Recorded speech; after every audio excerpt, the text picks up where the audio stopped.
Oh, why the hell is ISIS trending? What's going on? We are back, people. We are back. Yes, I just did say that ISIS is trending on Twitter. I do not have the slightest clue as to why that is, but we are back. Hope everybody is doing well. Hope everybody's had a smashing Tuesday. For some reason, my little thing of the blurred background is not working at the moment anymore. So great. At least you can observe the fine detail that is my old school curtains. But hope everybody is doing very well this evening. We're back with quite a few things to discuss. We've got Rasmus Hoyland on the agenda, as the title of the stream suggests. Major injury concerns that have actually come out. Now, I had a bit of fun with it. I thought I'd play around with the theories that perhaps it was just more of a club PR thing, that once Fred's squad number becomes available, they give the squad number to Rasmus Hoyland, and all is well with the world. All is right.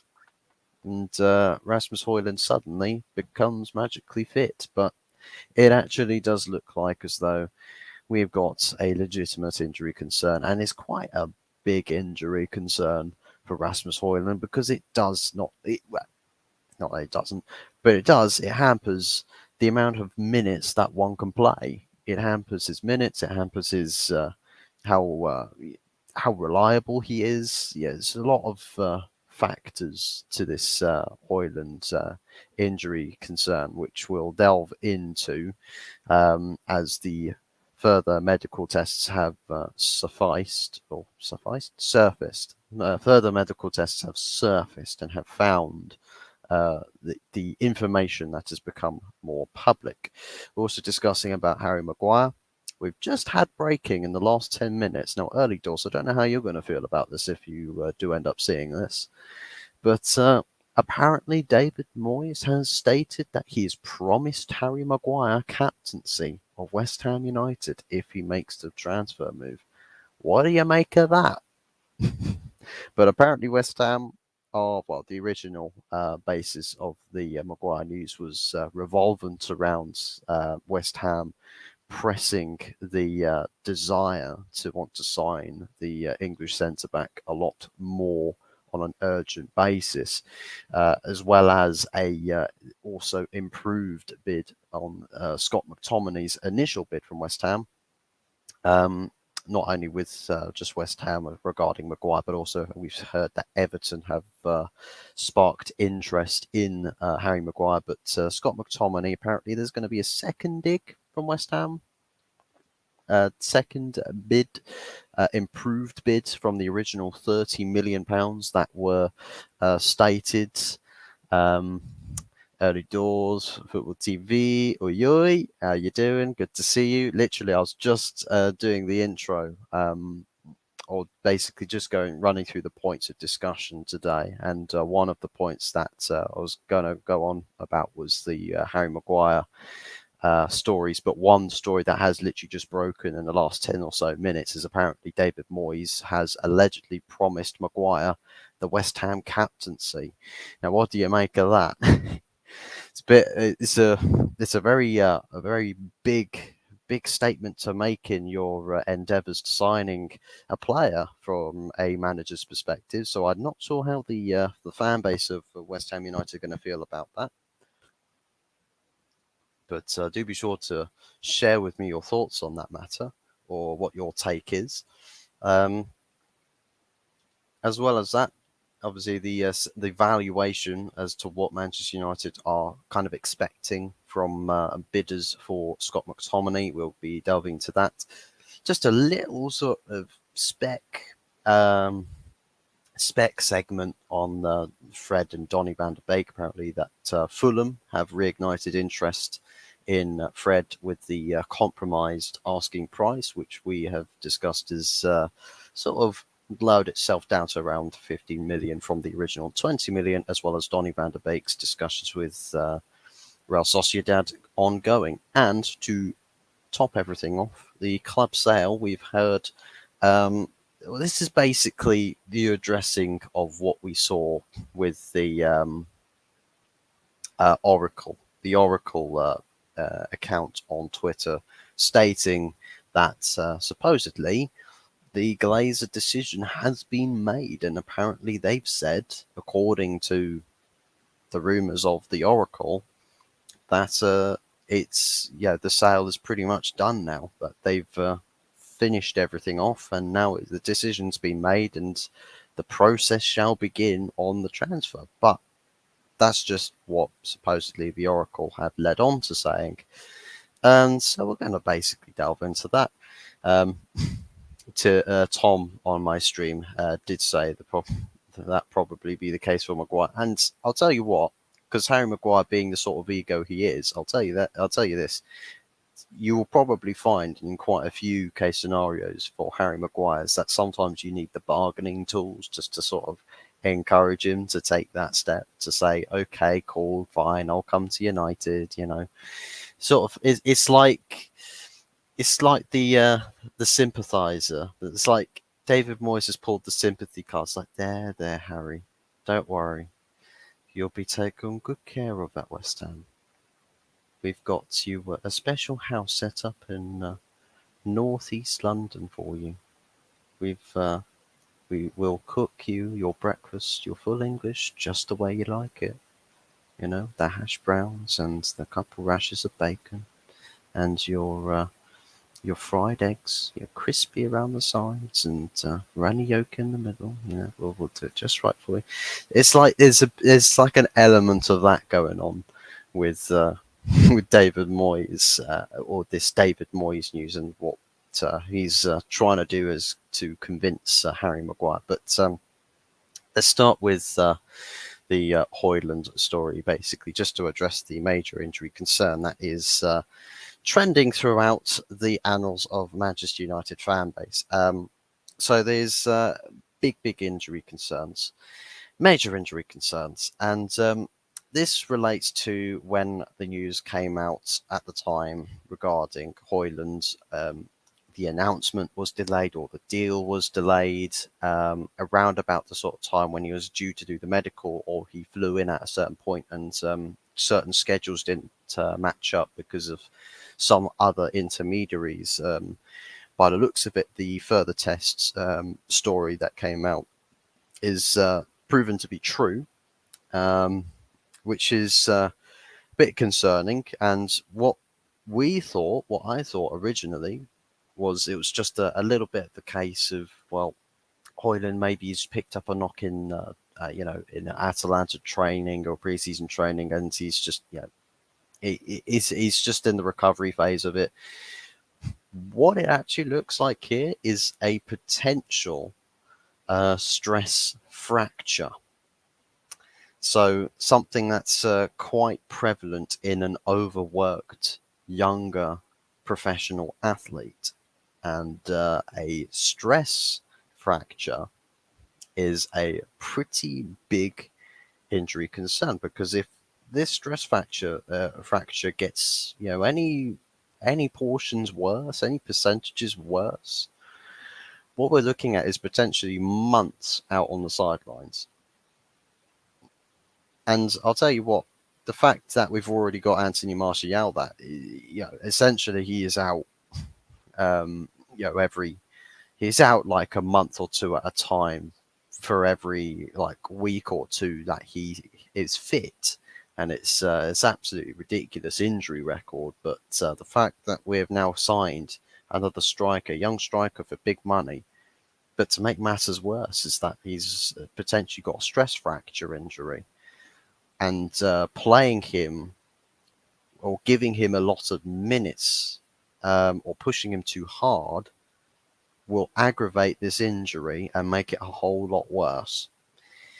Great, brilliant, fantastic. So maybe that's why Ten Hag wanted another striker, or part of the reason why Ten Hag wanted another striker is probably something to do with that fact right there. Is that, Rasmus HOJLAND, cool, he's a young striker. Cool, you like him. I've just seen, by the way, Tottenham were winning 2-1 against Barcelona. They've just lost 4-2.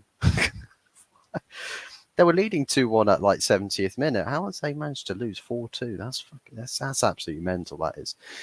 But anyhow, I'll be sure to tune in to see Henry Wright's tears or Saba's tears from the Football Heritage. Do be sure to go check them out. Or Expressions.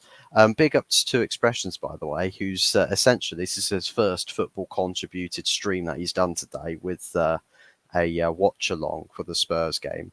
And he has come back to peak Tottenham Hotspur, getting battered by the opposition. And I get that sort of itching feeling that he's going to be experiencing a whole heck of a lot more of that as the season progresses.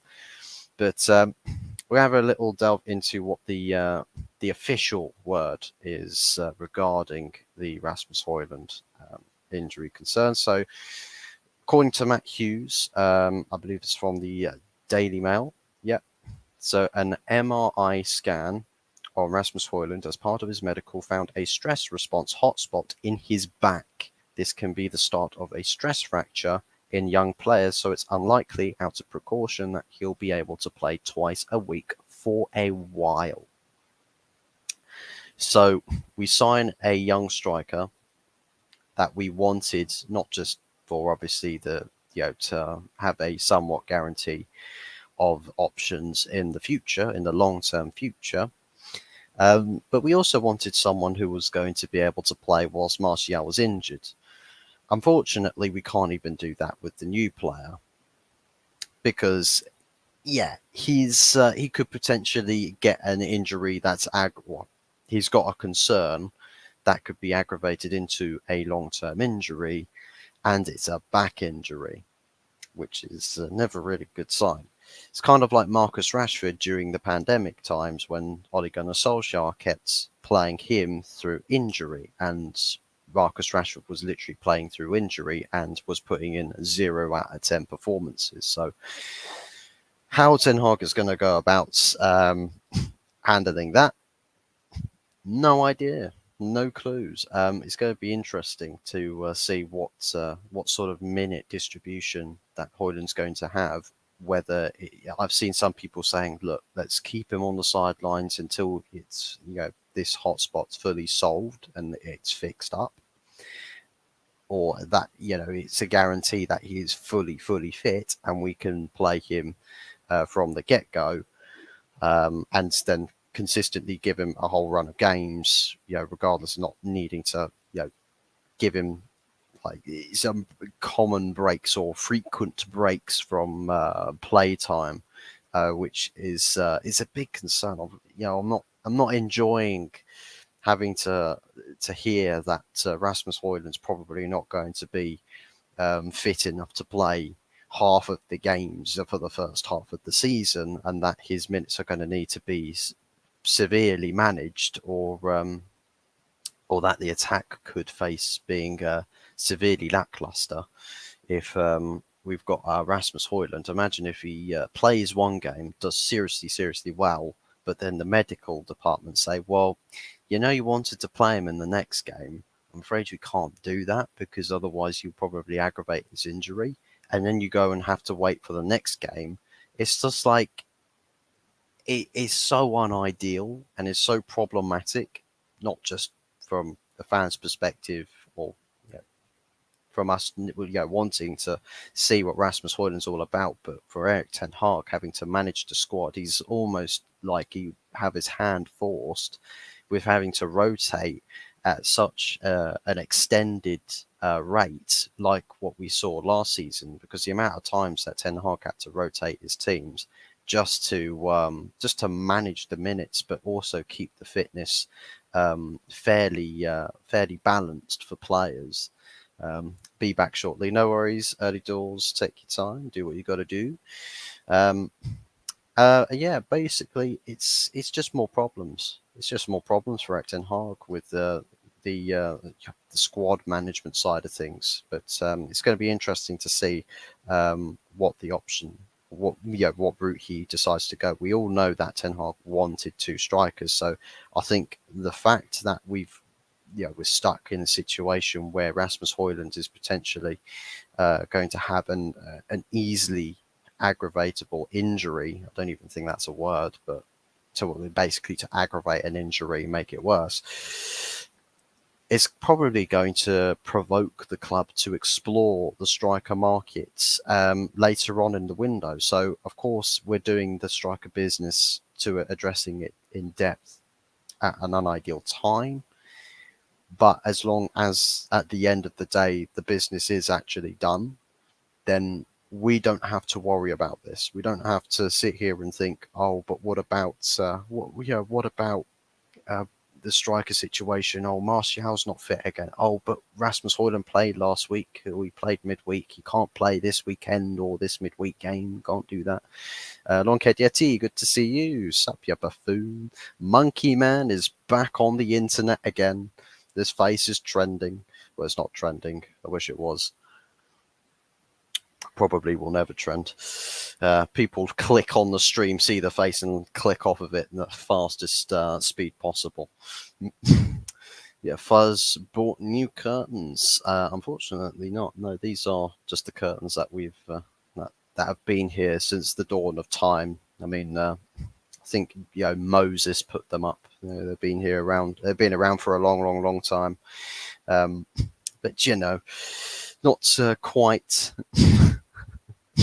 Curtains hiding the bars. But tell you what, I mean, you wouldn't be too far off, I guess. Not too far off of this room potentially being prison settings. I know the prisons, the stereotypical prisons are probably quite cold, grey, and all of that. But some like, say, detention centres or something like where rooms are actually semi-decent. Maybe it's something like that. I don't know. But to be fair, though, I kind of wish if there's not so much bars, but windows that I'm never going to open because there's a wasp nest sat literally just next to the window. So it's literally like I'm never opening that window ever, because if I do so, wasps might start flying in the masses. And then we're going to have Jez's nose incident multiplied tenfold or 100-fold. I'm just going to look like a raspberry, freshly picked off the bushes. Literally just blotches all over my skin from being stung a million times over, which we don't want to have happen. We don't want to. You don't want to get unintentionally stung. Is it a padded cell? Unfortunately, it's not that padded. I mean, it's hollow walls, so if I ran into a wall fast enough, I might end up in the neighbouring room. So there's a possibility. So if this were to be a prison cell room, it probably wouldn't be the most effective one, because I could just run through a wall. I don't know. Don't weigh much. I don't weigh much at all. But it'll be the easiest jailbreak you've ever seen in my life, and plus the doors haven't got any locks on them, so I'll just have to open the door and I'll just be a free man. No prison watches, no guards or anything. Just walks your way out. Happy days. But the back to the matters at hand. Yeah, Højlund. I've just been saying, Getty, that the Højlund injury concern that we've got is that the guy's got that MRI scans that he's had during his medical, or his extended medical, that they found a stress response in his back, which is the start, can be the start of stress fractures. So that basically Rasmus Højlund, we can't play him week in, week out. He's not fit enough. Like, he's not fit right now to play, but when he comes back and can be selected for squad selections, we still can't play him frequently as we would like to. We can't do that, because otherwise we might aggravate an injury and cause him to be sidelined for months. So it's absolutely ridiculous. Have a wasp nest outside my back door. That's a back door. uh, I'd be concerned. Um, I'd be concerned. That's why I use Manscaped, to make sure that nothing can hide back that way. Big ups, Manscaped. Make sure you drop me a sponsorship deal, bros. I'll show them the lawnmower 4.0 on stream, and show them how it works. I'll give them a demonstration.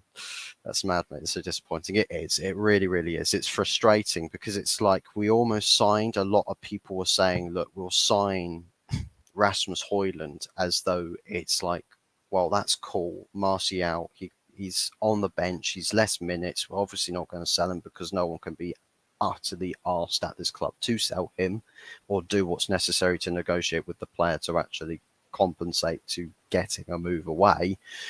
We're just sat in a situation now pondering who's going to be striker for Wolves, who's going to be striker for Tottenham, who's going to be striker for pretty much any of the games in August. That's the sort of question marks that are most prevalent at the moment. We're hands tied at the moment, it would seem, unless the board decide, yeah, okay, cool, we'll drop back in the market. It's going to have to be later on, probably whilst the Premier League is going on, that we'll drop back in the market and search for the second striker option. And who that's going to be, I'm not sure. I use Acid to make sure nothing goes back there. So sponsor me, Acid. I'm promoting you. Sheesh. Is back. Welcome back, early doors. Going to be loads of last minute panic buying. I can absolutely foresee that, and I'll tell you what, Tottenham Hotspur might end up issuing a panic buy or two in response to their last pre-season game against Barcelona, where they were winning 2-1 at the 70th minute to losing 4-2 at the end of the game. So Mandem's conceded 3 goals in the last 20 minutes of the game against a Christ awful Barcelona team, managed by a manager that is quite clueless in Xavi. So problems. And with Tom Blake, for which I watched on Early Doors' stream earlier, for anyone that also doesn't know what I'm on about, Early Doors Football TV, this bloke right here is West Ham United fan, does a lot of shows for West Ham United as well as other football related content. Do be sure to go drop him a subscription and like his content, share it, do whatever you need to do. Big ups to him. Watched his show earlier, and Tom on there said that he knows Ange Postecoglou's style of football from previous encounters, and what happened back in those days could come. Chickens may come back to roost again, and it's going to be problems. There could be big problems, and they do need centre backs. And sorry, Spurs fan, Spurs fans, Van der Ven is not enough. You're gonna need another one. Big up early doors. Yes, I second that. Your show was good. Yes, also long-haired Yeti does his own content, Nottingham Forest content, as well as other bits and pieces as well on the side. Did Ghost Stories with Mama Flossie on Monday. Go check out that show if you're a believer in the paranormal. And also, I won't point to that there, but earlier today, did a stream with Jez from the Arsenal, the history and more on his channel regarding Dungeons and Dragons, old school game that's still somewhere around today.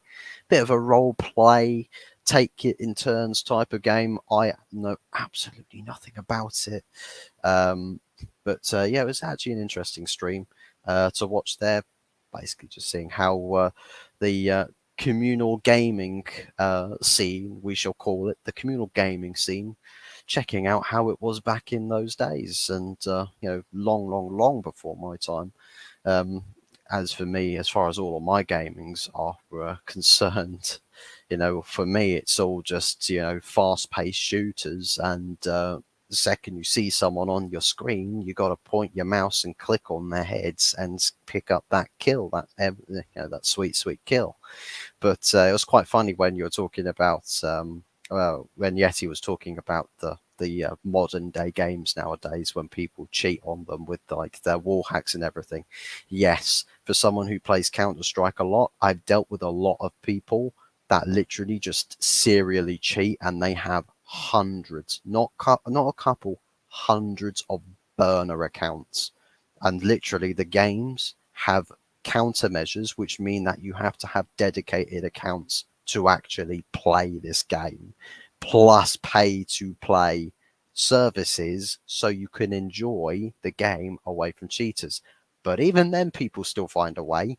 Yes, they still find a way. People pay money to cheat on a game just to get banned later on. There are people that are genuinely that sad. So yeah, well, welcome early doors. We're 117 top first promote you guys anywhere aside from public toilets. I mean, you never know. Maybe out the back of the public toilets, if you get a bit of spray paint, do a bit of graffitiing. Just have just have the website. Eight, what is it? The HTML or something. Is it HTML? No, the URL, the website URL. Just spray paint that on the back of the public toilet so everyone thinks it's a blowjobs service contact, but it's not. It's actually just someone's YouTube channel. Spanners is correct. Yeah. Well, I say Spurs fans as spanners. In actuality, let's be real. There's a lot of spanners in everybody's fan bases, so you can't pick and choose. Unfortunately, beggars can't be choosers. But yeah, real sucker punch with the HOJLAND transfer. We're going to jump on to Harry Maguire. Now, David Moyes, as we know, has increased, he has pressed the interest on Harry Maguire and is adamant about signing the centre-back, which can only mean good news for us as United fans. And by the looks of it, they're set to improve the bid on the original £30 million bid. Same thing with Scott McTominay. I might as well include him in this subject here. But Harry Maguire and Scott McTominay previously had a £30 million bid apiece per player submitted, which obviously both of those got rejected. But the interest has not been wavered. West Ham are still very much interested, I believe, in both players. But West Ham, I believe, are just prioritising that of Harry Maguire. And that's essentially it, basically. They've marked up, the names. Yep, we want Harry Maguire. David Moyes knows what he wants. He says, yep, I want Harry Maguire. Go get it done, Sullivan. Go get it done. And it's taken them, unfortunately for them, it's taken them quite far into the window and on the doorstep of or on the eve of the new Premier League season to only now just start signing players. So they're not going to be fully prepared for the first weekend and probably won't be fully prepared even for the second or the third weekend. So it's probably going to be until September by the time West Ham actually have the full squad of signings that they set out to go get. Even then, it's Sullivan, so you're probably not going to have all the players you wanted, knowing him. So, a bit disappointing for West Ham, but fortunately for me, I'm not a West Ham fan. But then again, I'm a Manchester United fan, so my ownership and board structure is not actually that much better. But yes, Harry Maguire, by the looks of it, is set to be an increase on the intentions, the intensity to signing Harry Maguire, and it's going up to the next level. So improved bid set to be submitted, but also looking to coax the player by sweetening the personal term side of things by this. Now, this is furtherment on the Maguire story, but it's basically trying to coax the player in with luring him potential captaincy. Harry, you want to come to West Ham? You come to West Ham, I'll give you the captaincy. Now, I don't, as a United supporter, Maguire being captain is an absolute travesty. It's one of the worst things to ever happen in football. That if the mass of the situation of Harry Maguire's being captain were to implode, it would formulate a black hole. It's that bad. So whether it would be the same story for West Ham, I'm not too sure. I think maybe not so much the same story. I reckon Harry Maguire might do okay at West Ham, but that's it. Okay is probably the best it gets. But yeah, it's interesting, um, especially watching it from United's perspective. I think most fans, we just in our fan bases, we just want him gone. We just want Maguire offloaded and on his way. Consider it done. Bloody hell. Bloody hell, Yeti. Uh, blame Arsenal for tracking the Rice deal for our transfer business. I think even then, early doors. I mean, selling Declan Rice. I mean, if a club ever decides that we're not going to sign anybody until we sell a player first, it sounds very peculiar to actually ever do anything like that, because you'd imagine, West Ham, of course, they're not going to make anywhere near as much money as like what Manchester City will make, or what Arsenal or Man United or Chelsea or clubs like that would make. Um, Even so, you would have thought that they would start on the front foot by knowing, yeah, Declan Rice, we're going to have to sell him, but we've also got players that we need to sign as well. So, of course, if we sign Declan Rice in the midst of us signing players that we do desperately need, then that's absolutely fantastic. We get a bonus £105 million on our transfer kitty. So we will have a constant available stream of cash from start of window to end of window. You would have thought that by just common sense that that's how a board would approach a transfer window, and especially in West Ham's case, being a team that sits lower down in the tables, money, or being conservative with money is a bit more prevalent. But having big options, or a big injection of cash right halfway, smack bang halfway through your transfer window, would do you wonders. And based off of you coming off the back of intercontinental success, you probably would have thought, wow, this pins up the chances for West Ham United to have one of the best summer transfer windows they've ever had. You probably would, you could have said that's probably what it should have set itself up to be. But yeah, I don't even know what on earth it is that Sullivan is doing half the time. Our clubs always get screwed by the others. Penny pinching, price should be set, and that's it. Or you just basically pre-negotiate to the player a agreed just release clause, and don't worry about bids. Just if you want a player, you pay a release clause. That's it. Otherwise, that player's not going anywhere. I know it might massively screw up a couple of other players if they get negotiated a release clause too high. But in some cases, you might say that that's a better option, but then that also might come back and kick you in the arse. So, but yeah, Nottingham Forest as well, much quieter transfer window. But I guess it just depends really on what club politics are like at the time. Since when did that be a thing though, where you have to sell to buy? It screws up other clubs. The whole sell to buy thing is literally a concept invented by people, right, who don't want to be proactive. It's like the whole topic of discussion when you look at clubs or people who sit quite reactively, like they just sit back. They're a passenger. They would rather be a passenger. It's like in Football Manager, where you just delegate everything, right? Because you can't be asked to be proactive and do stuff. It's kind of like that. It's like, well, we want to sell to buy so we can get more money to come in, rather than saying, right, so we stick aside X amount of money per transfer window. Right, okay, what do you want, manager? Okay, cool, we'll go look at those options. The scouting networks give us the search results. We go out there, we scout, we go and test the waters. You do all of these different things, right? You be proactive. There's a network. That's why it's a transfer network, is that there's a team of people working on the acquisition side, the purchasing side. They're looking in the buyer's market for players, but everyone's so adamant about starting with sales first. But no one else wants to start with sales. It's like the story that came out that Manchester United at the start of the window would have to sell to buy to get what they wanted. Currently, we are sat with £180 million spent on 3 players, and we've had no first team players sold yet. Still, no first team players have been sold. Anthony Elanga's the closest thing. But we have to sell to buy, and I mean, we're kind of pushing that narrative right now.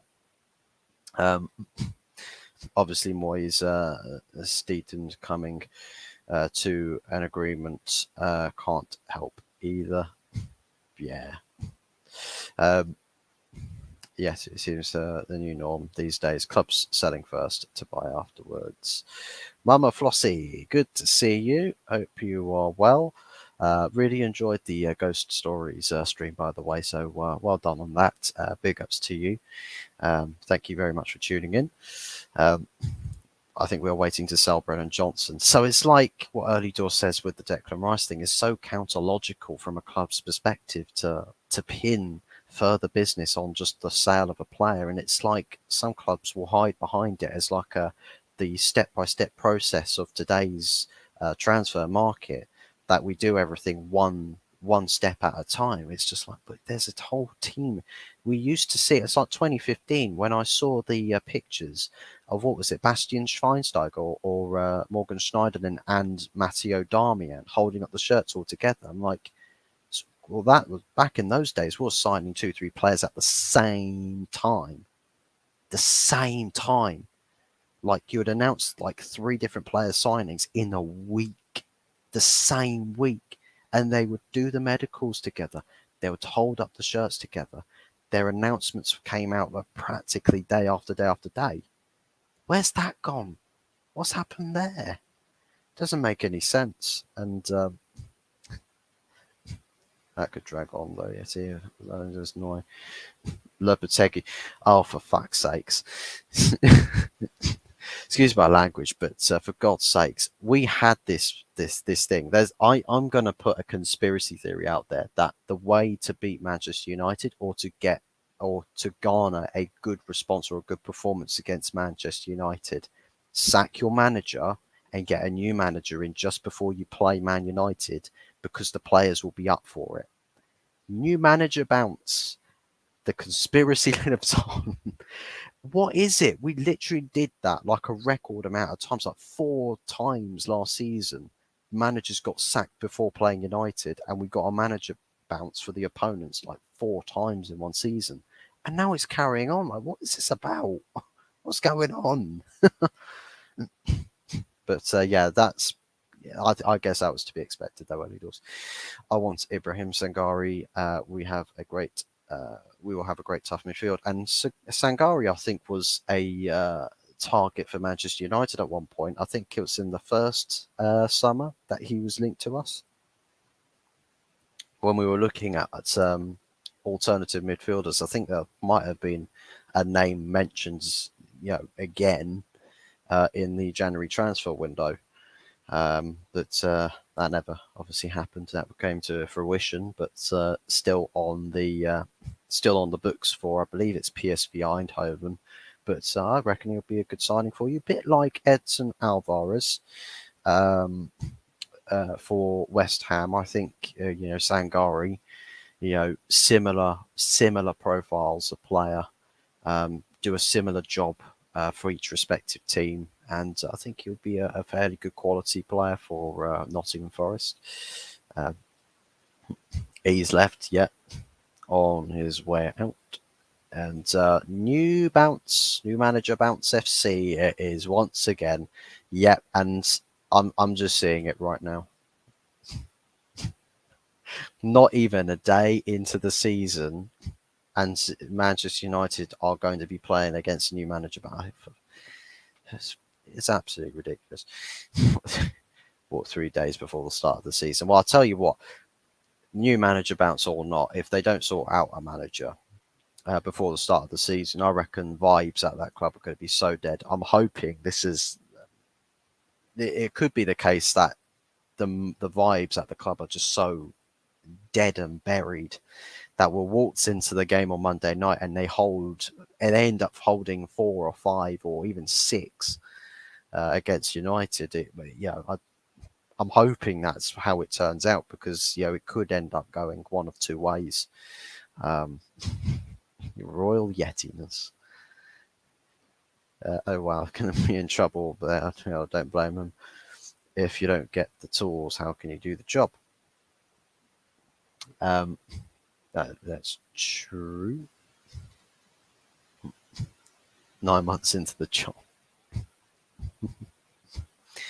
Yeah, I mean, I'll tell you what, their midfield, like last season, they were starting with like Matinho, Nunes, and Neves. You take that midfield, look at their midfield now. It's like, Jesus Christ, the downgrade on that midfield. I would be surprised. I say I would be surprised. I say I wouldn't be surprised if Wolverhampton Wanderers start the season so god awfully that they end up sitting rock bottom of the table in the first, say, 2-3 months of the season. I wouldn't be surprised if that be the case at all. And also Raul Jimenez as well, gone off to Fulham. So a viable striker option for Wolverhampton Wanderers no longer around. Their centre-backs that got them into the Premier League and got them somewhat sturdy. Those guys have gone as well. Bolly to Nottingham Forest. I believe he's still at Nottingham Forest. Or did he move off to Everton? I can't remember which way around it was. I think Dendonka is still there. I think he's still there. But yeah, it's not looking great. Not looking great at all. New manager bounce only works when players are not happy. I'll tell you what, they might not be happy. I'll imagine they probably won't be happy watching their manager just walk out the door 3 days before season kicks off. I've watched Sangari. He gets stuck in tough midfielders. Yeah, he's quite a physical player, physical presence, and if you have a physical team, it can only do you. It can only do you by good ways. Having a strong, sturdy midfielder. Especially in that position where you want the strength to be, where you want the physicality to be, 100%. I hope Wolves do that. It means that a place we won't be in. Yeah, 100%. I mean, who knows? Maybe Nottingham Forest sit in 19th place, rock 19th place for the first 2-3 months. Maybe if Steve Cooper gets sacked, or I'll tell you what, if Nottingham Forest end up like holding 10 to Arsenal or something, Steve Cooper gets sacked, you'll get a new manager bounce and beat us, or after the second game, you'll beat us if you get a new manager bounce. Even if it's at Old Trafford, you'll still somehow find a way, I bet. Bolly's still with us. There you go. So, I mean, Wilfred Bolly's actually quite a decent centre back. He's a pretty decent centre back. Premier League quality. I reckon once once Nottingham Forest get down to the nitty and gritty, you'll probably actually see some good results, and I would imagine you'll probably start seeing those good results begin quite early in the season as well. So I wouldn't say it's all doom and gloom as such for Nottingham Forest, but yeah. But yes, Scott McTominay, second bids, supposedly from West Ham, plus the evaluation. Apparently, Man United have stuck or have said that they would prefer a £45 million bid. I don't understand how that's even happened.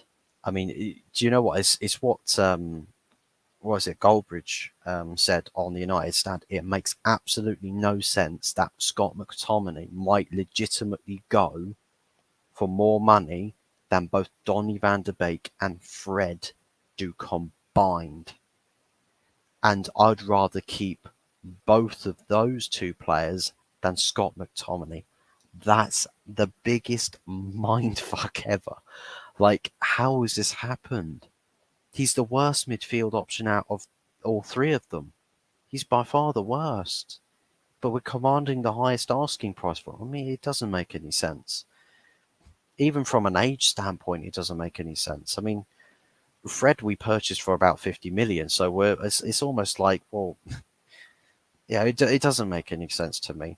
But I think it was on the Football Terrace on Straight Facts with Lee Gunner that they said, look, it would be absolute daylight robbery if we somehow managed to steal away about £85 million for the sale of Harry Maguire and Scott McTominay. And honestly, I felt like absolutely just releasing some right there. I felt like just exploding right there and then. At the prospect of selling those two for that much money is absolutely just out of this world. You'd question the sanity of some of these football clubs if they are genuinely entertaining bids at that level for those sorts of players. But then again, it's like with Scott McTominay. Most people, for some reason, see like if everyone that works a professional job who's a manager, for some reason, has the most like they haven't got a bad word to say about them. It makes no sense. It's like, what are the managers seeing that the fans don't? And it's like the fans sit here every day and they watch players like McTominay and Maguire play. It's just like, right, so I've watched him for another 90 minutes. Now, manager, come back and tell me what you see that we don't. And it's like you keep that going every game of every season. And it's like the question never changes. So the answer, it's like the answer is always a mystery. You never truly know. I think a deal can be done for around 35 to 37 million pounds with West Ham. That was if is that with Maguire or with McTominay? Because if that's with McTominay, I'd imagine probably you'd. I can imagine you might struggle a bit with that price valuation for Scott McTominay because I'll tell you what, the club propaganda around that guy is so ridiculous. I'm surprised they didn't stick 100 million on him. I'm really surprised they didn't stick 100 mil. It's just the way that they speak about him so highly. It's like I've heard it's like from how they describe it, it really seriously feels like that Scott McTominay is a better player than Jude Bellingham. Like you could probably ask them who's better, Scott McTominay or Jude Bellingham. They'll probably tell you Scott McTominay a heartbeat. Like it's serious by the way that they talk about him is ridiculous. I don't understand it. Uh, sorry, it's McTominay. United looking at around 45 million. I'll tell you what, I mean, I guess it's a bit like with Fred. If you keep putting in bids below that, below the asking price, that you'll see compromises to that pricing. It's like with Fred when we initially stated, look, 20 million for him, and he's yours. Galatasaray came in with £5 to £6 million bids, and they're just like, nope, rejected, rejected, rejected, rejected. Then the Galatasaray bid stopped, but then United went, okay, well, we had interest from Fulham and Saudi Arabia, but those sort of dwindle away. So if we compromise the price a bit, that might reignite interest. And lo and behold, it has. We've got Saudi Arabian clubs interested, plus Fulham are apparently, looking to potentially start or restart talks with United for the player. So yeah, I mean, maybe something similar happens with Scott McTominay, but I think probably about 30 to probably about 35 million is probably the lowest possible. But then again, based around the club's propaganda with Scott McTominay, you won't have too much joy or too much. You won't be given too much wiggle room from United, unfortunately, which really, really sucks, and it hampers on our sale prospects. So as a United fan, not enjoying it because I'd much rather have the players sold as opposed to trying to max out, profits on these players. But yeah, if we are able to get some good money for him, though, so I can only say, well, look, fantastic, really good job, pretty much. But I'm not going to sing Murto his praises or Richard Arnold their praises, because listen, they they are paid to do a job. It's like what I've heard with what is it? I believe it was it might have been Diesel when I watched his stream last night, late last night, when he said that Mikel Arteta is he's paid. He's a paid employee. He's paid very, very lucrative wages compared to most other people who work very stressful jobs, whether that be just mental stress or physically demanding jobs. Guys in managerial positions, they work these stressful jobs. And I mean, why is it that people feel like they owe things to managers? It's like, oh, we owe this to Mikel Arteta for X, Y, Z, or we owe this to Ten Hag for X, Y, Z. Why? They're paid employees. It's like some managers out there want to get sacked so they can get big payouts, so they can go on holiday for half a year. Literally, does that fact not sink into people's heads? That managers actually sometimes look to get sacked because they know it's a easy way out. It's a payout. Plus, it's not like, managers who have good jobs, who get big payouts, must be highly sought after. So it's not like they're not going to be, their list of suitors is going to be empty. They're going to have lots of inquiries and interested parties or clubs, So it's like, it doesn't make any sense to me. But basically, yeah, Fred and Donny, just a quick one with those two.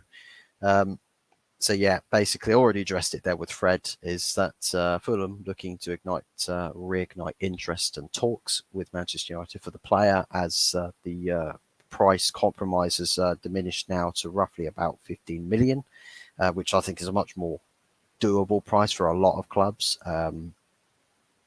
And I think with wages as well, might be just to sort of to soften the blow to compensating for wages, because Fred, he earns, I think, around 130 to 150,000 a week. I think he's around that sort of wage billing at the moment, but yeah, not too sure what his wages are to be precise. But his transfer fee, we purchased him for 50 million, believe it or not, from Shakhtar Donetsk, which is absolutely mind-boggling when you think about it in hindsight. People would have thought, well, look, 50 million pounds. I mean, Jesus Christ, you spend that much for a player, and that was back then. That was in 2018. I think it's 2018, 2019, thereabouts. But Jesus Christ, you spend that much on a player, you'd expect some good performances, but never saw a performance of any sort that warranted 50 million pound price tag. So that right there will be an unsolved mystery in and of itself. But hopefully, I mean, we want money, we need money. So for us, it's really just a case that we just want to sell. We just want to sell, just get players out the door. Happy days. The squad can progress. Manchester United can get on with doing acquisitions. So Sofian Amrabat, I heard, apparently, according to other sources, that Sofian Amrabat apparently had rejected Manchester United and Barcelona in favour of a move to Atletico. And this was coming from a Spanish news outlet, from Sport, but they're not very reliable. Sport's not very reliable source. But then everybody else that is reliable, that is trusted, and is verifiable news outlets and everything, said otherwise. They said, well, he's accepted United. He would prefer a move to United, and plus also from a managerial prospect, Sofian Amrabat's worked with Ten Hag before. He's worked with him before, so I mean, it would say it would be a bit of a bit of an FU type move to Eric Ten Hag if he were to turn around to United and say, well, actually, no, I don't want to go to United. I want to go to this club. Despite saying yes on previous reports, despite saying, oh, yeah, I would like to come to United. I'd like to go to United. It would kind of be a big FU to the manager. But it's that sort of transfer depends on the sale of one, not both, one of two. Now, I say one of two. Some people have said, well, actually, change my mind on that. You need to sell both of them. Don't know where that's come from, but Sofian Amrabat's not expensive. He's not expensive at all. We could do a deal for about, I think, again, it was mentioned today, about £26 million. That's cheap. That's really cheap. Forgot to say Gary O'Neill probably lined up as Wolves manager. And I think he did an all right job with Bournemouth when he took over. I think he took over from Scott Parker, who actually did quite a good job and kept them up in the Premier League when Bournemouth were probably one of the top favourites to get relegated. So, I think Wolves would be a good club, a good level of club for Gary O'Neill to go and test himself at. Yeah, I think he could do an all right job there. To be fair, but Donny van der Beek linked to Real Sociedad. That's those talks, those negotiations are still going on, which is all good. That move has been clarified that it would be a permanent move, not a loan deal, because that was what was originally suggested when the Donny news came out. I see that there was, I was watching the Straight Facts show earlier today with Lee Gunner on, and I think he said the point that I've been saying with Donny van der Beek is that where people say, well, look, we're selling Donny because he's not been good enough. I say, no, he has. Not that he has been good enough, is that he hasn't been able to show how good he can be because he's never had a run of games. So he was signed for a manager that didn't want him, so he was benched. Then the manager that he did want came in, and even then, didn't get game time straight away. He was having to get up to speed, but then again, not playing will do that to you. Loan deals, that didn't really work out for him, because that's what United do. We just loan players to clubs without a care in the world. But now it's sort of at the case, then he started to get a run of games. Then he got injured for like the whole season. But now we come to a summer where he's fit. He is fit. So he could play. He could be rotated. He could have a season right now. But no one wants to hear any of it. People would rather say, well, Scott McTominay for another season. Scott's all right. Scotty, happy-go-lucky lad. He's got the heart and passion and desire. Wow, bullshit. Bull. Absolute bull. He's the worst midfielder that we have got in the first team at our club. Kobe Mainu is better than Scott McTominay, and that guy's injured.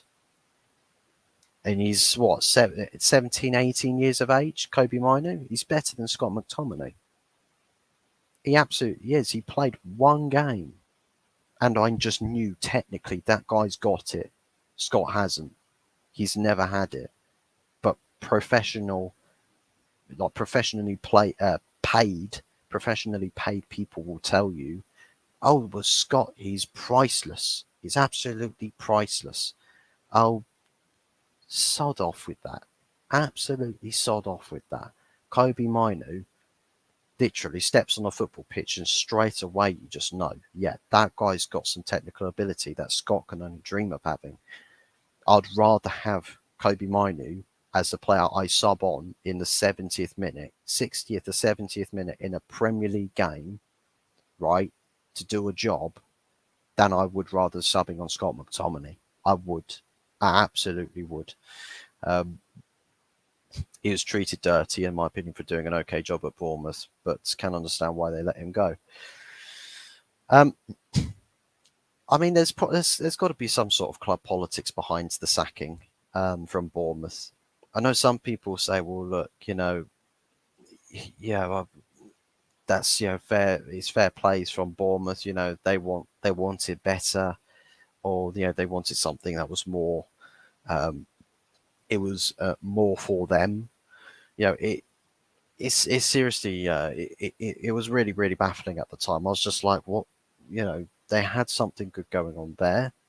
Wouldn't you want to sit down with Gary and discuss with him, where do you want to go from here? What do what's in your peripheral vision? What can you see? Where can you see this club going? Maybe they had that conversation, and the dots didn't connect, and they said, well, look, we're going to have to part ways. So maybe that's probably what actually happened, to be fair. Unfortunately, got to go, mate. Early start in the morning. Great show. And thanks again for coming on early. Catch you soon. No worries at all. Early doors. Big ups to you. Thank you very much for tuning in. Really, really appreciate the support and appreciate the conversation as well. Really enjoy people's companies on these streams, and it makes the shows much more enjoyable. 100%. But yeah, big ups to you. Sleep tight. Don't let the bed bugs bite. And don't let any lone ranger wasps decide to find their way into your domain to sting you, like Yeti and Jez seem to have managed to achieve. But yeah, big ups to you, man. See you another time. Now, going to finish up the show with this point here, the next point with the club sale, the club takeover. So this has become a bit of a low-key topic. This hasn't been exploding, right? This news hasn't been exploding. It's not quite rooted with dynamite, but it's not been, spreading across platforms like a wildfire, right? So I thought that was something else regarding the takeover there, but no, it's just more fan groups stating, we want the takeover. Yeah, the common hype accounts, right? But yeah, the club sale basically, I believe it's the Oracle had stated. I think it was yesterday. Might have been yesterday. Was it yesterday? No, it wasn't yesterday. It was earlier today. Believe it was. Let me find them because they did tweet them.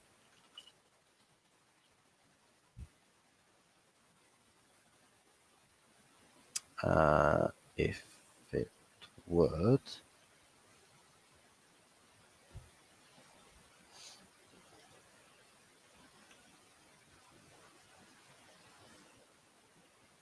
I don't think I can find it.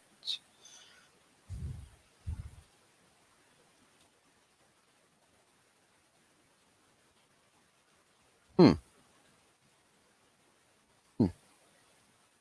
Okay. If I do that.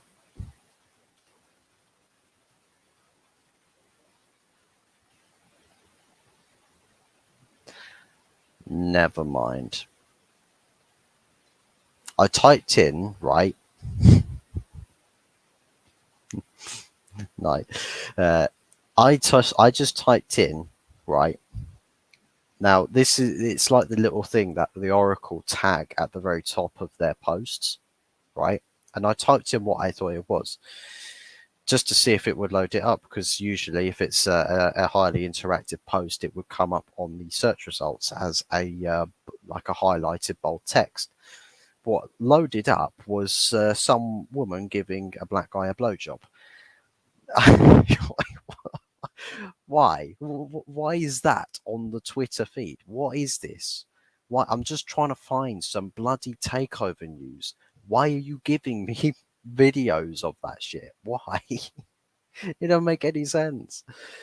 Gary O'Neill, yeah, that's now starting to pick up the Gary O'Neill news. He's set to be person to take charge of the Wolverhampton Wanderers on Monday. Fantastic. Manager bounce, bloody hell. But yeah, as far as this takeover is concerned, right? So basically, I'm just gonna have to say, well, I was gonna try and find the tweet again, just to basically um, word it, word for word as to what they said. But apparently, along the lines of the following, the Oracle has said that um,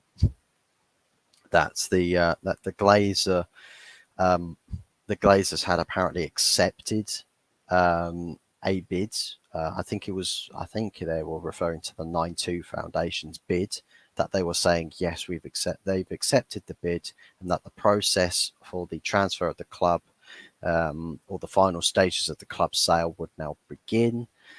And that the confirmation would follow very, very soon. Official confirmation from said parties would follow very soon. That came tied in with then the public share price of Manchester United. I'm just going to check what it is right now live. So it's still hanging around $23, $23.11. So basically, what we've had is the Oracle came out with this story, but basically all throughout today, and also yesterday, the price was started getting a bit unstable on the public shares, because it dwindled with all of the talk, or the negative talk and interaction about United, saying, oh, the Glazers going to stay and all of that, and then the prices literally dipped to about $19 something, like $19.86. I've read it at one point, and then I think it was across early today, just out of nowhere, the second the stock market opened, shot from about $21 or something, up to 23. But I don't think there was anything that was actually officially trending out there at all. And that's what's strange about it, is because usually when you get price or stock prices just skyrocketing, usually you see a lot of these hype man accounts, like the Qatari hype man groups, or the what is it, the Jim Ratcliffe hype man accounts on these social media platforms. They start, their little keyboard warrior fingers start typing, and they're putting out posts saying, yes, we finally won, we've got the club, and all of that. The whole constant spewing of absolute crap and baloney that seems to happen every time something happens, even minute, on the takeover front, or insignificant happens on the takeover front. These people seem to jump for joy and celebrate those as though they've won the Champions League. But essentially, this has not been, widespread news. It's actually been quite conservative news. Like, it's been quite on the lowdown. Like, it's had literally one post from the Oracle. And I think maybe it's because people are just like, well, we've been hyped up by this so many times. It's just like, I'll see this news and it's like, I just do not care. I mean, I guess it's a similar story with Bloomberg. It's like, even with the business accounts, a lot of people have just sort of like stopped reading into it, and they've stopped like taking what they say with with any sort of legitimacy to it. They're just sort of laid back, chilled out, just no, don't really care. I'll believe it when the Rain Group start giving, and this is what I reckon would probably happen, is that the first people you'd actually start to hear it from, right, whether it be the business journalists, you might also get the sports journalists, or the people who have inside sources linked to the club.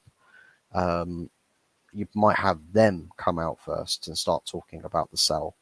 But it would have to be sources tied to the club that say that, not from just the independent sports journalism. So like if TalkSport came out and said, oh, the takeover for Manchester United has been completed, you would know, well, that's absolutely utter shite. That's not true. That cannot be believed. But if it's someone that says, well, look, a source close to the club has stated, and it's someone that legitimately gets information fed from the club, or fed from intermediaries, from the club to the publisher, that if, judging that it's not a big game of, like I like to call the big game of Chinese whispers or something,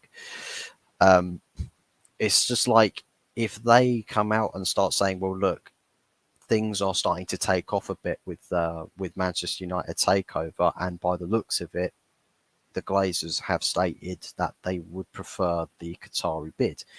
And I was doing a bit of brainstorming about this earlier, and it's just like, for every little thing that happens, you almost got to ask why. Why has that happened? And it's like, this is where I like to pick my brains with things, because it's like, even though I can speculate and it all just be complete, just, you know, it's just waffling on and just absolute nonsense, and there's absolutely nothing to it. It's actually quite entertaining to do nonetheless. And it was just like, when I read into things, it's just like, well, if the Glazers have asked for 6 billion, right? Apparently, that this is what the Oracle said, that it's relation to the £6 billion pound valuation on the club. Apparently, there was a breakthrough with it. So my interpretation for £6 billion, I don't know if it's related to it being, well, they would have been told, the Glazers would have been told, look, the club valued around 4 billion, probably valued around 4 billion, right? That's what the Glazers would have been told. And then they come out with 6 billion. So we saw the reports, oh, well, Manchester United could be worth around 4 billion. So we all thought, okay, so 4 billion. Then the Glazers came out with 6 billion and everyone lost their shit. I'm wondering whether the Glazers have priced it at 6 billion because they know, well, cool, the club itself, the club we own, is worth 4 billion.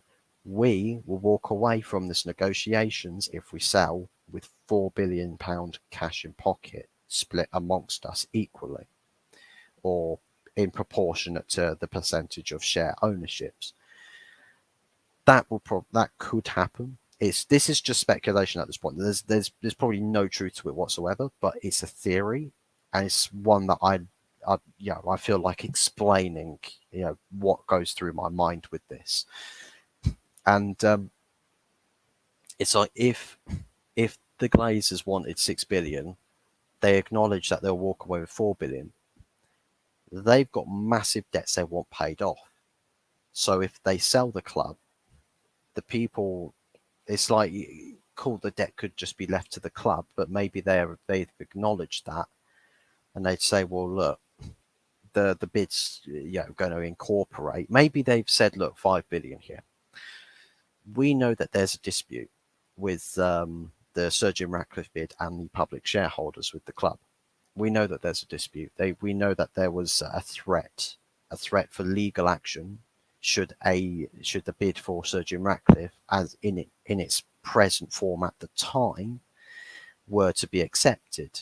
They said, look, we're not happy with the way that this bid has been structured. It doesn't favour us in any capacity whatsoever. So that's going to be a big, big, big problem.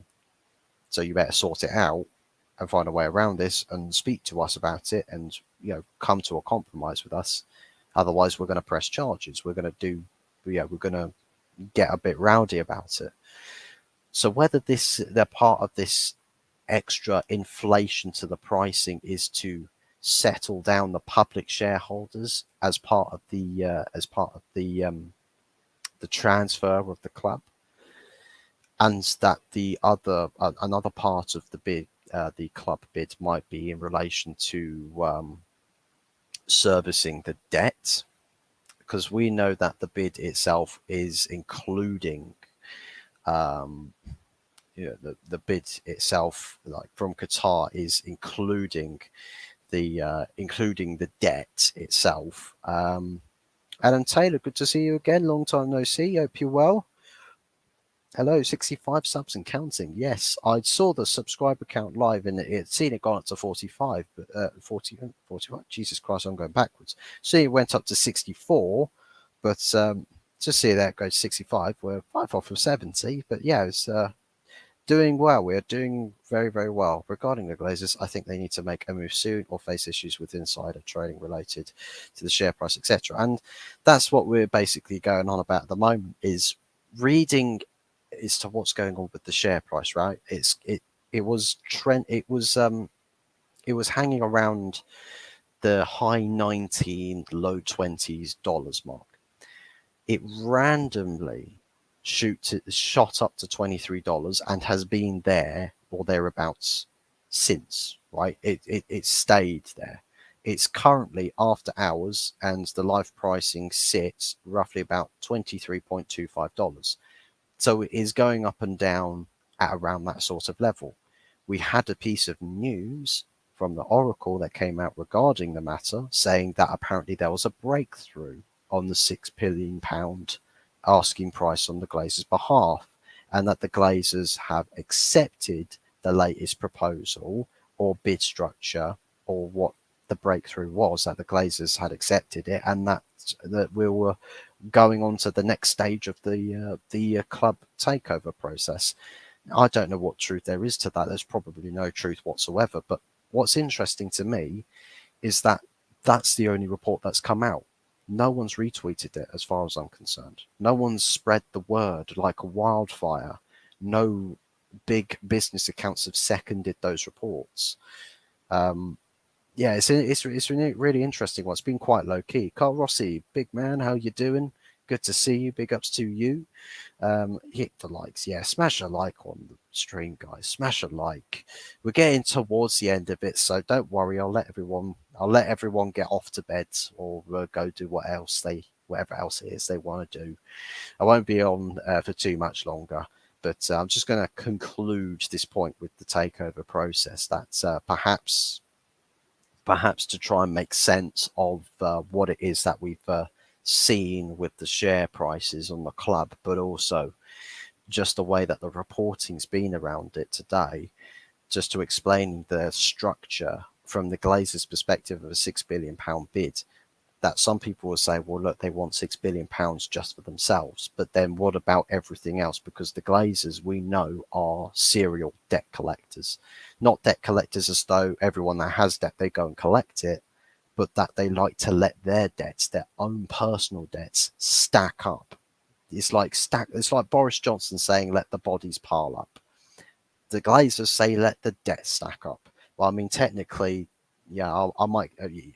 dependent on how I word this, the Glazers technically could say let the bodies pile up as well, even though they probably contributed to several hundred thousands worth of lives being killed or something, knowing them with their dirty business. But I'm not going to go into that because that will probably get me cancelled and shut down by the Western PR machine, as you do. But but basically, it's like with the 6 billion. It's like I feel like there's a set price that the Glazers want to take away from this bid. They want to walk away with the X amount of money in this bid. There's extras there to pay off anything else extra.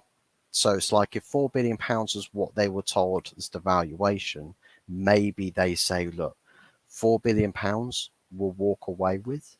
The other 2 billion, we pay off the debts on the club, or the one of the 2 billion gets paid off onto debt, and then the other billion gets paid to solve legality issues with the public shareholders, because obviously the club is split by share ownership.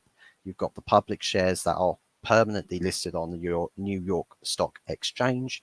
You've then got the private shares, about 67%, I believe it is, currently privatized, and Sir Jim Ratcliffe wants to do negotiations on the 67% on the private shares, but obviously that can manipulate prices on the public shares, and the structure of the bid would infringe on the public shareholders. So obviously legalities are an issue on that respect, on those fronts. But Sheikh Jassim says, cock up not cock up, but screw the whole lot of the percentages and minorities, majorities, all of this. Screw just shareholders. I want to buy the club. I want 92 Foundation to be the owners of Manchester United. 100% ownership. No split joint ownerships, none of that. Just full ownership. And that's the thing. Because it's shares, the public shares would be bought out as well.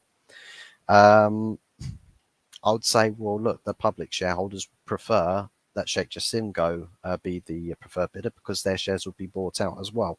And obviously, with the public share price going up like crazy, means that everyone's trading because they know that something's going to happen, or they anticipate something's going to happen. So everyone, once I'll tell you what, once the bid gets accepted, watch the share price absolutely lose its shit. It will fly. It could probably hit $30, $35. Like, it could go absolutely ballistic, because it's going to take some time to complete the transaction of funds. Plus, they'll probably do it in two-step processes. So they'll sort the private stuff out first, so the Glazers hand over their percentages, and then Sheikh Jassim and the 92 Foundation will sort out payments for the public shareholders. So this could probably, look, we could get the report that says Sheikh Jassim has won the bid. Like, Rain Group could come out and say that, and they'll say, right now, so now the last bits of the takeover transfer or transaction will now start to take place. Now that process could take another 6 months, because of all of the percentages they've got to work out, all of the other people they've got to pay off, all of the additional costs as part of the package to take over United, the distribution of the funds, sorting out the structure of the investments and everything. That's so much work has got to go into this. So much work. So unfortunately, it's going to take a long time, and we could still be here. Yeah, I mean, I'm hoping that the way that Qatar do it, that if they take ownership, like whilst the season has started, I've got to go now. Catch you later. No worries, Mama Flossie. Thank you very much for tuning in. Massively appreciate your support, and you have yourself a fantastic night, and sleep well. Yeah, basically, I believe that with Qatar, if they take ownership or they get the process started, I reckon what they'll do is they'll tell, or they'll give, official word to the Manchester United board that the January transfer window will probably have John Murtough and Richard Arnold, even if there is Qatar ownership, because if you're completely switching everything over whilst there's a transfer window going on, could probably mean some pretty disastrous, business dealings. But then again, I say business dealings. There probably wouldn't be any dealings at all. So yeah, it's going to be interesting. But I believe that the way that they'll do it is they'll just cover the January transfer window, and then they'll sack Murtough and Arnold the second that the window slams shut for the January, just so that they can get the new people in, and they've got time to work and converse with Eric Ten Hag. And then when the summer comes around, oh, the business will be flawless. I say the business will be flawless. Watch it. We'll end up having just the worst ever transfer window in the club's history with Qatari ownership. It would just be so typical. It would just be so typical. But that's my theory on what's going on today. But yeah, the Oracle, whether their story is true, whether it's not, it's probably likely to not be true. Because just solely based off of where it's coming from, that may be the most likely place to hear stuff that might be more on the true side of things, would probably be sourced much closer to the club. So the people that you could probably trust, the people could probably trust the most with this sort of information, would probably be, those that are, got strong ties to the club. So I know we talk about journalism, and sports journalists won't know a damn thing about takeover news, because it's business. It's not football related. It's just business. So they wouldn't know. It'd be business accounts first. Maybe the business account comes out first, but there'll be very close following. Be very, very close following. It'll be business account first, or the club Tide football journalist that will come out with something, because word travels fast. So if someone at the club gets information that says, look, the Glazers, word has it that the Glazers have selected Qatar, they've selected the 92 Foundation, and they're going to start the takeover process now. Obviously, the journalists linked to him. I mean, who knows? Maybe Mark Goldbridge gets a word from his source that's tied to the club, because he does get information from inside sources at the club. That he might get told, well, the word that's being spread at the moment inside the club is that Qatar is going to be the ownership, that Qatar has been selected, and this is word that's sort of transcended gradually from the higher ups, because Richard Arnold will probably be one of the first people to actually know, probably from either the Glazers directly or from the Rain Group. But then again, you probably see a whole entire wave of pro Qatari stuff, and then you probably see the pricing just go absolutely ballistic, because even though public shares and all of that, news stories, the share prices are influenced by news stories. Those who are actively trading for Manchester United shares would probably find things out right before they get reported. So they might end up sticking trades on that cheaper price now, but the valuation is just going up and up and up and up and up and up. So you probably actually might see the pricing just skyrocket, and no one would understand why. So maybe that it would happen in that in that order. But it's all at the moment for us just solely to speculate. There's no confirmation on anything whatsoever. We're all unfortunately just stuck to dealing with hypotheticals, but it just is what it is. Unfortunately, we just have to be patient with it, and hope that with time all shall be revealed, and not just that, but it is favourable for the sake of the Manchester United fan base, because we want what's best for this club and also for the fans. So that is pretty much draws my show to a close. So thank you very, very much for bearing with me for this hour, this long hour and a half. I'm sure I have dozed a lot of people off to sleep. It is quite late in the day, so I wouldn't blame you if you have fallen asleep. But big ups to everybody that has tuned in to watch the stream. Massively, massively appreciate all of you guys. That Early Doors Football TV. Make sure you go drop him a subscription. Long-haired Yeti's Cave. Make sure you also go drop him a sub.